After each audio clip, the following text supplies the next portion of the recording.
Hey guys, today I just want to do a real introduction to bullet journaling.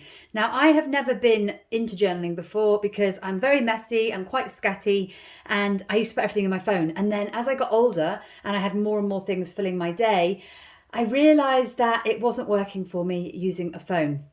And so with that, I started to look into other ways that I could plot down the things I needed to get done every day, but in a way that was easy to organise. And if I made a mistake, I could correct it. And I think for me, that has been one of my biggest bugbears, is because I'm quite messy, I get my spellings wrong, I'm left-handed, so the ink always smudges the paper. I've just found technical gadgets such as iPhones and things like that an easier way to store information until now. So this is the beautiful, sold out unfortunately, but we'll be back at some point in different colours next season, Vicki journal cover.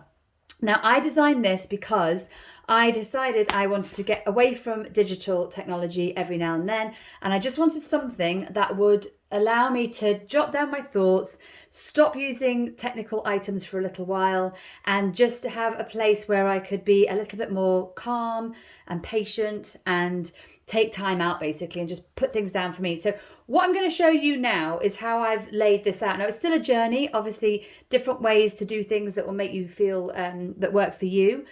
But for me, it's about getting the information down. It's not about making it so pretty. So even this is pretty messy. But what I like is just on the front page, I've just got a little thing about what am I trying to achieve with my designs and what am I trying to achieve with myself. Now, on the left-hand side of the diary, you can see we've got these lovely little slip pockets. Now, I've just got some spare cash and some business cards because actually that's all I need. Now, you can put in here lots and lots of different things. You've got a slip pocket here and you've got extra ones at the top.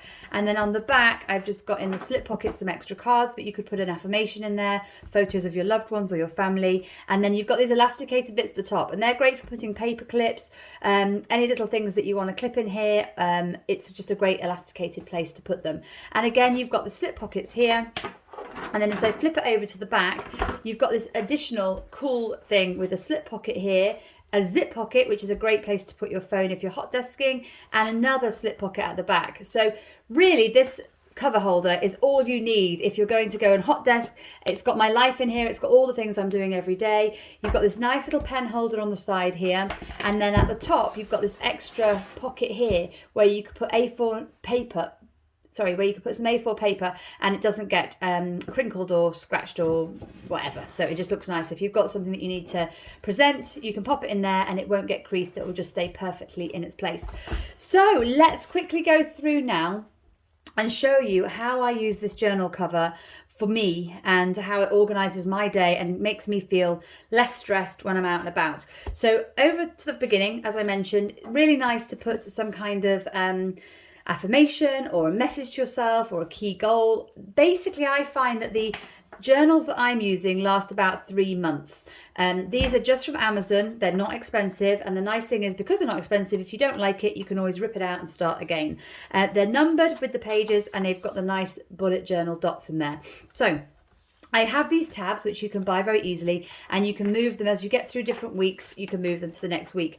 So what I tend to do when I'm journaling is I start off at the beginning. Now in here you can write descriptions of what you've got going on in the journal, but I don't have the journal long enough really to find that I need this. So what I tend to do is I put in the month at the beginning. So January had already started, so I didn't do this because it was in my old journal. So I've started from, January is already in the journal, so I haven't put it down here. But what I have done is put down February. So these are just the numbers of the month down the left-hand side.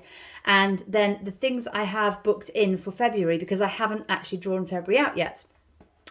So what you can do is you can just start to put in the things that you've got in each month and then write them down as you get to them. And then when you get to that month, you just transfer them from this one pager into your weekly or your daily plan. There are different things that you might want to cover off. So this is a private page. That's the cash is queen. And I use that to monitor cash that I've got coming in, cash that I've got going out, just to make sure I'm staying on top of my finances. And you can plot that out in any way. Mine is just a little graph, and every day I mark off expenditure and stuff that I've kept. But it's private, so I'm keeping that one to one side. The next page is memories. And I've allowed 3 pages, which will allow me for 3 months of memories. And in here, it's just nice little things that you can read back. I mean, my writing's so messy, you won't be able to read it, but just nice things that I've done with the kids that have been something that I want to remember.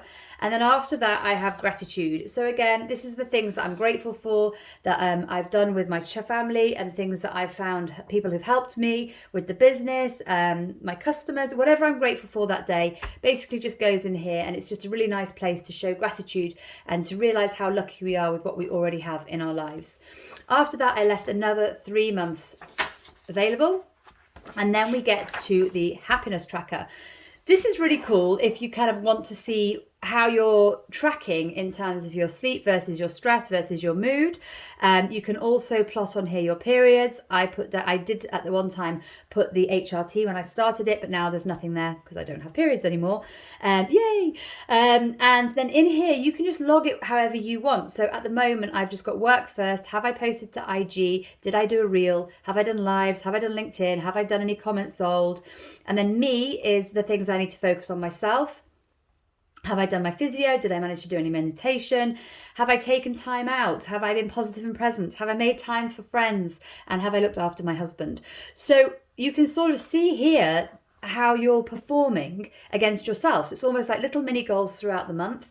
And then food, again, have I eaten well? Have I had gluten because I'm gluten free? Have I eaten chocolate? Yes, every single day.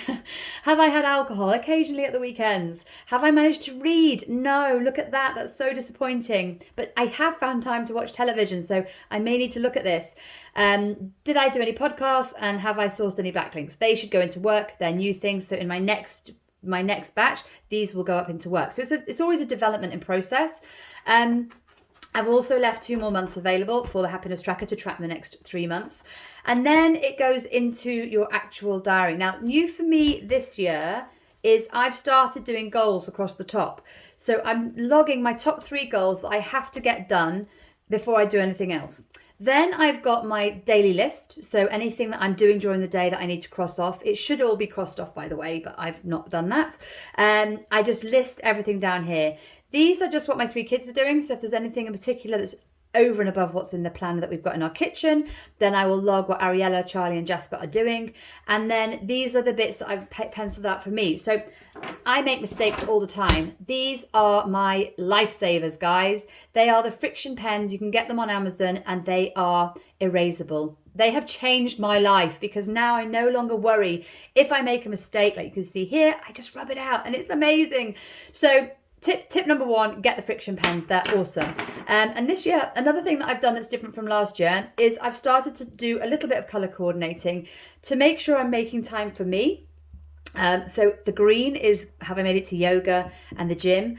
And then red is important things from my goal setting at the top that I've plotted in when I'm going to do them that day. And then black is kind of just the day-to-day bits. And I found that's really, really helped me in terms of seeing the week ahead, seeing what I need to do and what's a must do and what is a kind of could be doing if you get the chance. So you can see now as we go through the weeks, I've managed to get some of my goals done on here, which is great, and some of the list of the bits that I need to do. And as it goes through, there's more bits that are outstanding and bits that haven't been done yet because this is the week that we're on right now. So a plain week ahead still needs to be filled in. I find that putting my goals in the night before the next day is really helpful because if I haven't achieved a goal that day, then I'll transfer it to the next day and make that the ultimate priority for that day.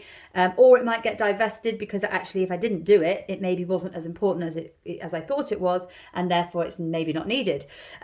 So there you have in a nutshell how I do my own layout. It's, as I said, it's functional for me. It's not about being super pretty. In the back, I tend to make notes. So if I'm going to look at things that are just note-making items, I tend to put those just in the back there and work my way forward. And then basically I've got plenty of room if I need to in the center to make more notes and also to carry these through for the next 3 months. So guys, there you go. A quick introduction to bullet journaling and how I plot my own day and my week and my month.